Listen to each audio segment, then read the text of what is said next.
At para pag-usapan po yung naging pagpataw ng 12.5% na taripa ng Estados Unidos sa mga ina-export po natin ng mga produkto, mga kapartner, makakasama natin ang pinuno ng Philippine Export Confederation, Inc. Walang iba kundi si Ginoong Sergio Ortiz Luis. Sir Sergio, magandang gabi. Admar Villando po ng SMNI.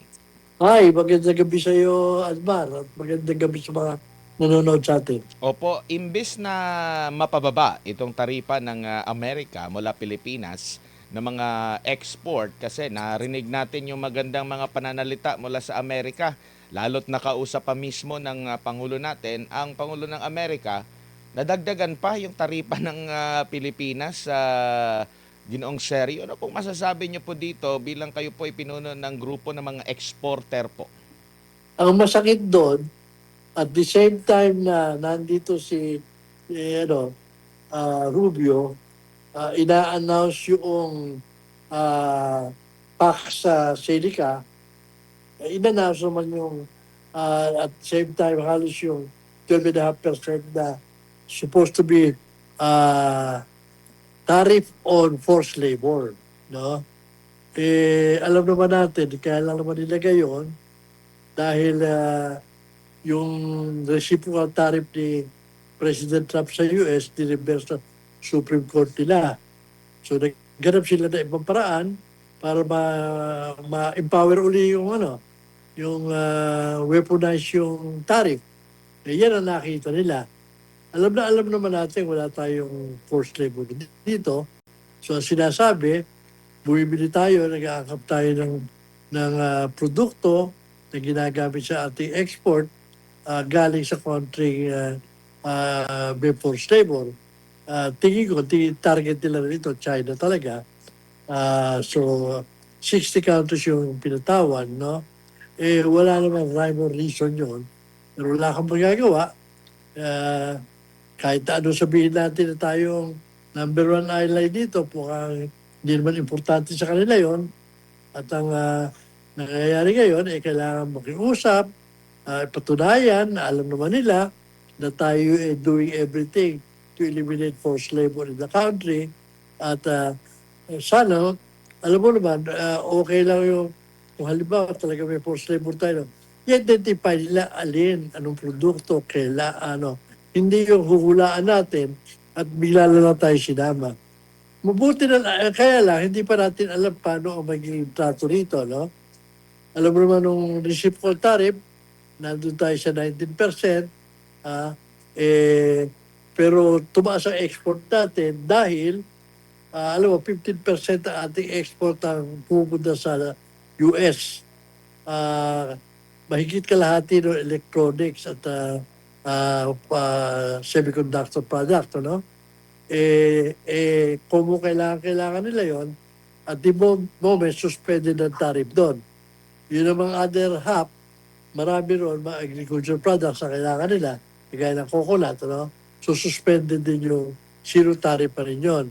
Ngayon, hindi ko alam ito 12.5% kung susundin yung mga ano na yun, yung mga exemption na yun, o yung mga... So kung gano'n na mangyayari, okay lang. Pero hindi natin malaman kung ano ang gagawin nila. Opo, parang hindi po ba parang matibay yung ating foreign policy nga po dito, yung ating relasyon? Pumapangit pa naman yung relasyon natin with China kasi masyado ng leaning ang administrasyon natin sa Amerika at ito yung nagiging resulta po. Parang ang dating ko, parang inuuto tayo, pinupuri, high steam, ganito, merong ironclad commitment, tapos ang ending, ganito po yung mangyayari sa atin po na parang kabaliktaran doon sa mga pagpupuri, Ginoong Seryo, ang apektado yung mga industriya po. Alam naman natin na pangunahin pa na naman natin ini-export yung mga semiconductor po, Ginoong Seryo. Well, mabuti na lang sana kung hindi bibigyan ng kung tuloy-tuloy exemption, okay lang tayo. Pero baka mamaya, with a weaponization, talagang gusto nilang maputol yung pag-import natin sa China, for instance, baka pilitin na implement sa atin yun. Kaya nga pakiusap namin sa gobyerno na ginagawa naman nila, nangunguna sila, na pakiusapan, ulit-ulitin, na wala naman sila dapat ipangamba, kahit na alam naman nila na hindi naman tayo, ang batas natin against forced labor. At pinipilit natin gawa ng sistema para mabantayan natin kung ano man yung forced labor products na naangkat natin. Wala tayong magagawa. Para lang may masabi tayo. Pero palagi ko, at the end of the day, parang walang hindi importante sa kanila yung relasyon natin sa kanila. Opo, pero yun bang mga akusasyon ng Amerika may katotohanan bilang kayo rin po yung pinuno ng Employers Confederation of the Philippines? Meron pa ba mga forced labor tayong mga naitatala? Paano ito sinusolusyon na mismo ng industriya po? Wala, marami na tayong batas na ipinasa na against forced labor at walang alam ko lang forced labor dito siguro sa Bureau of Prison pag pinagtatrabaho yung mga prisyonero. Other than that, ang sinasabi nilang forced labor, yung produktong inaangkat natin na gawa na may forced labor. Hindi yung forced labor dito sa atin. Na hindi naman lang sinasabi, alin country, alin yun. Basta sinama tayo ron sa listahan ng may forced labor. Pero sinasabi ninyo dati no, sa mga una nating panayam na malaking ambag din po yung sa industriya po ninyo sa pag-export yung mataas na dolyar versus peso.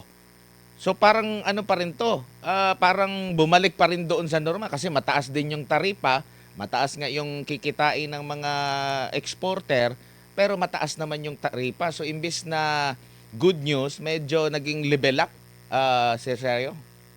Totoo yun. Pero sabi ko ang immediate implication dito sa atin ngayon, yung mga buyers natin sa US, naka-hold yung order nila. Hindi nila alam kung papatawan sila ng taripa talaga. Yun naman mga exporter natin, wait and see rin. Tinitingnan natin kung paano implementation nito sa atin. Ano? So, na-disrupt yung supply at export chain natin. Hopefully, ma-resolve ito without making it difficult for us or especially for us to export to the US. Opo. Pipihit po ba ang ating industriya sa pag-export po, Ginoong Seryo, dito at maghahanap ng ibang market? Meron po ba tayong iba pang market, halimbawa dito sa mga top natin na mga ini-export? Kaya ba nating pumihit na halimbawa marami tayong ina-export sa Amerika, medyo pipihit tayo sa ibang bansa, doon natin maibebenta para mas mapakinabangan natin ng gusto yung ating export products? Well, yun sana ang ideal na napaka-erratic na mga policy ron, saka hindi unpredictable. Kung kakalipat tayo, humanap tayo. Tuloy-tuloy na ba humahanap tayo ng ibang market, ano? Mabuti nga, tumaas pa export natin last year, saka ng first quarter nitong taon na to, dahil hindi pa tayo naapektuhan masyado ng tarifa. Naka-apekto sa atin actually yung gera na hindi naman masyado naka-apekto sa export natin. Pero naging malinaw na po ba kung ano lang yung saklaw ng 12.5% na taripa? Kasi sinasabi, hindi naman daw saklaw dito yung semiconductor, agricultural, mga raw mineral exports. Yun nga sinasabi ko, noong 2025, exempted pa yung maliwanag naman doon sa taripa na to na yung kailangan nila, hindi nila papatawan. So, I hope itutuloy nila yung zero tariff ng electronics at semiconductor at mga produkto natin farm products natin like yung coconut na malaki export natin sa kanila. Opo, naalala ko tuloy, Ginoong Seryo, naging issue din kasi nag-export din tayo ng mga mattresses, no? Particular sa Estados Unidos. Mas malaki pa ata yung taripa eh. Parang triple yata ang itinaas nila, 300% yata yung kanilang itinaas po dito na talagang pumalag yung industriya din natin. Well, alam mo kasi, wala tayong textile industry dito eh. Ang lahat ng gamit natin sa textile, ini-import natin, mostly from China. Kaya siguro binabanatan tayo ng mataas ng taripa ron para maputol yung sourcing natin sa China. Opo. Dito naman po tayo sa naging State of the Nation address sa hinahawakan niyo pong industriya, sa export at grupo ng mga employers. Ano po yung narinig ninyo sa SONA na tingin ninyo may napala ang inyo pong industriya na nahawakan at mapapala pa sa susunod na nalalabing taon ng kasalukuyang administrasyon po? Well, at least binanggit kayo yung export, although wala specifics kung ano yung tulong na gagawin. Binanggit din yung MSME na talagang tayo huli-huli sa financing dyan. Hindi rin maliwanag kung anong klaseng financing ang gagawin dahil 90% ng ating mga industriya micro, 8% lang yung small, wala pa 2% yung medium at large. So hindi maliwanag kung anong pinasing ilalagay at kung kailan makukuha to, anong mga regulasyon. Opo. Dito naman po sa tax, malaking paano po ito makakatulong po lalo na sa mga manggagawa at sa mga employer din po, Ginoong Sergio, kasi alam natin nandyan talaga yung laging panawagan na magtaas ng sahod at tinitimbang din ito ng employer. Dapat din timbangin ng gobyerno kung sasapat bang kinikita ng mga employer kasi karamihan nga sa atin pong mga negosyo dito sa Pilipinas ay yung mga maliliit po, no? May plano po na exempted 350,000 kada taon ang mga taxpayer po. Alam mo, yan pero kami ang grupo na we call it Leaders Forum, na nag-meet kami time and again. Nandyan yung mga labor group, like UCP, FFR, tsaka yung employer. Isa sa mga napagkaya rin namin suggestion yan, palagay ko nung kinuha yan, yung 350 na yan, is a recommendation coming from our Leaders Forum. Dahil iniisip namin talaga, yung exempted na 240,000 a year, napakaliit na sweldo nun. No? Yun man lang, yung 350, napakaliit pa rin yun para mauubos sa taxes. Opo. Sir, bago lang kita pakawalan, yung issue doon naman po sa Paxilica, meron na po ba kayong information ukol nga po dito? Kasi kung matutuloy ito, kabilang din po ito sa export natin, sa ating export, makatutulong daw sa ating export industry. Actually, napakalaking resistance na nakikita ko sa lahat ng sektor eh. Kahit sa business sector, bira ang naniniwala kasi alam mo naman ng US, napaka-unpredictable lang gusto gawin, no? Baka mamaya, maglalagay tayo niyan, hindi naman actually economic yan, disguised as economic lang. It's really a geopolitical move, ano? To isolate China. And ala ko na rin nakikita na talaga mag-i-invest. So far ngayon, isa pa lang yata yung mag-i-invest dyan. Pero marami na din kami naririnig na yung mga Chinese at mga Russian magpo-pull out na investment. Baka naman mas malaki pa yung ang laki ng problema idudulot sa atin yan. Kaya yan dapat pag-isipan yan. Huwag natin anuhin yan. Parang lang na tayo nagtayo ng military base. Disguise as economic base yan. Opo, so kahit kayo rin at sa grupo ng mga negosyante, may agam-agam din dito kung yung Hati.